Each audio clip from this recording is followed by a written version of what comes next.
استغفروا ربکم انہ کان غفارا، اے میری قوم والو اپنے رب سے استغفار کرو، اپنے رب سے اپنے گناہوں کی معافی مانگو، انہ کان غفارا، اللہ تعالیٰ بہت معاف کرنے والے ہیں۔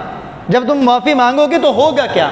یرسل السماء علیکم مدرارا، آسمان سے تمہارے لیے رحمت کی موسلادھار بارشیں برسائے گا اللہ، پہلا انعام۔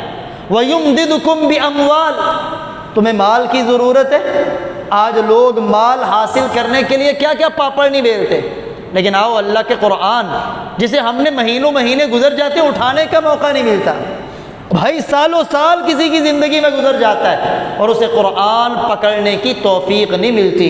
اپنے رب کے قرآن سے پوچھو کہ یا اللہ مجھے مال کی ضرورت ہے، میں کروں کیا؟ اللہ کا قرآن کہتا ہے تم اپنے رب سے اپنے گناہوں کی معافی مانگو، کثرت کے ساتھ استغفار کرو، وَيُمْدِدُكُمْ بِأَمْوَالٍ، تمہارا رب مال کے ذریعے تمہاری مدد کرے گا۔ مال دینے والا ہے کون؟ اللہ کی ذات۔ وَيُمْدِدُكُمْ بِأَمْوَالٍ، دوسرا انعام۔ وَبَنِينَ، تمہیں بیٹوں کی ضرورت ہے، کسی کے گھر میں بیٹی ہے، بیٹا ہے کوئی نہیں، یا کسی کے ہاں اولاد ہی نہیں، کہتا جی بیوی بانجھ ہو چکی، 10-15 سال شادی کو گزر چکے، اولاد نہیں ہے، ڈاکٹروں کے پاس تو بڑے چکر لگائے، لاکھوں روپیہ دوائی اور علاج معالجے پہ لگا دیا، لیکن جو علاج اللہ کے قرآن نے بتایا تھا اس علاج کی طرف اس کی نظر گئی نہیں، اور وہ علاج کیا؟ اللہ کا قرآن کہہ رہا ہے اگر تمہیں اولاد کی ضرورت ہے، اولاد نہیں بیٹوں کی ضرورت ہے، اولاد نورینہ کی ضرورت ہے، تم اپنے رب سے استغفار کرو، گناہوں کی معافی مانگو، وبنین، اللہ تعالیٰ تمہیں بیٹے عطا کرے گا۔ اولاد دینے والا کون ہے؟ بیٹیاں بھی اس کے قبضے میں، بیٹے بھی اس کے قبضے میں۔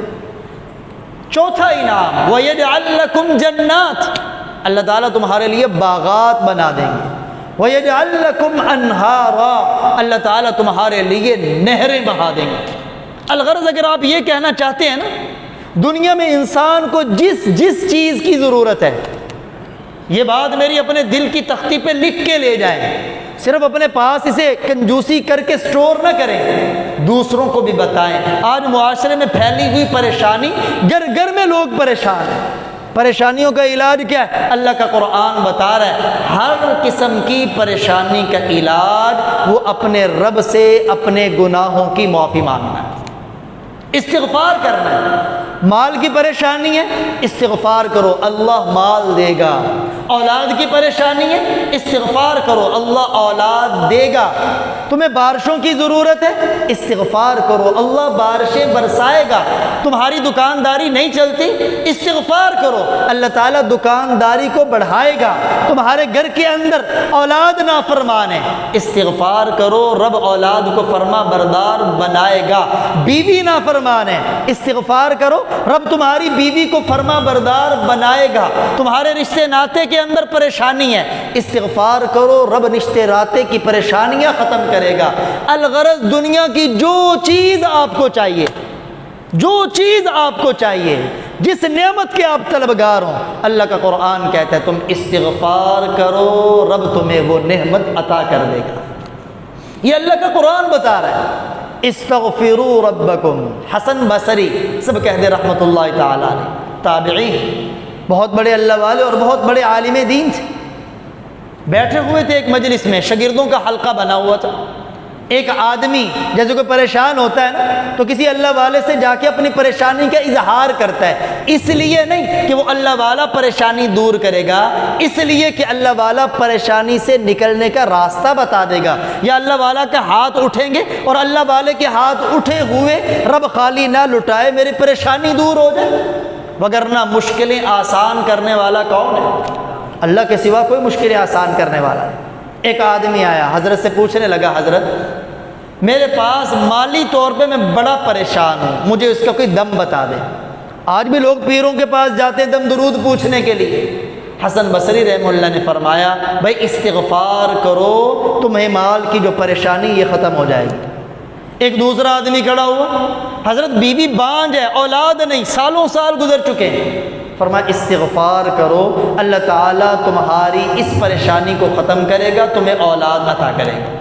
تیسرا کھڑا ہوا، میں ذمہ دار ہوں، ہمارے علاقے میں بارش برستی ہے، زمین بارانی ہے، پھر ہی پیداوار اگتی ہے، مدتوں ہو گئی بارش نہیں برس رہی، حضرت کوئی وظیفہ بتا دیں۔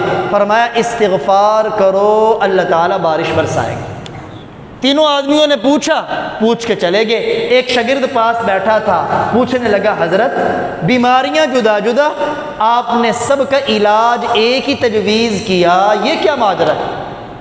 جیسے بسا اوقات گورنمنٹ ہاسپٹل میں کوئی دوائی لینے کے لیے جائے نا، کوئی بخار کے لیے جائے تب بھی وہی دوائی، کوئی سر درد میں چلا جائے تب بھی وہی دوائی، کوئی پیٹ کی تکلیف میں چلا جائے تب بھی وہی دوائی۔ لوگ کہتے ہیں یہ دوائی دیتے ہی ہیں، حالانکہ وہ اینٹی بائیوٹک دیتے ہیں، اینٹی بائیوٹک ہر کام کے اندر فائدہ دے دیتی ہے۔ تو اس اللہ والے سے پوچھا شاگرد نے، حضرت جس کو مال کی ضرورت تھی آپ نے کہا استغفار کرو مال ملے گا، جسے اولاد کی ضرورت تھی آپ نے کہا استغفار کرو اولاد ملے گی، اور جس کے ہاں بارشیں نہیں ہو رہی آپ نے کہا استغفار کرو بارشیں ہو رہی۔ بیماریاں جدا جدا، علاج ایک ہے، وجہ کیا ہے؟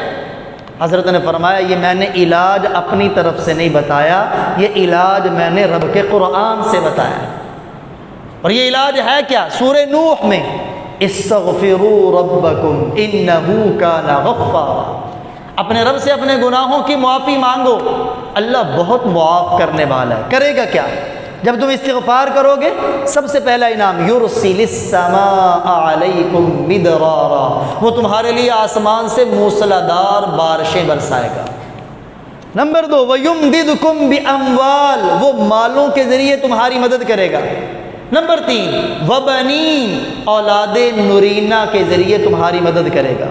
وَيَجْعَلْ لَكُمْ جَنَّاتٍ، تمہارے لیے باغات بنا دے گا۔ وَيَجْعَلْ لَكُمْ أَنْهَارًا، اور تمہارے لیے برکت کی نہریں چلا دے گا۔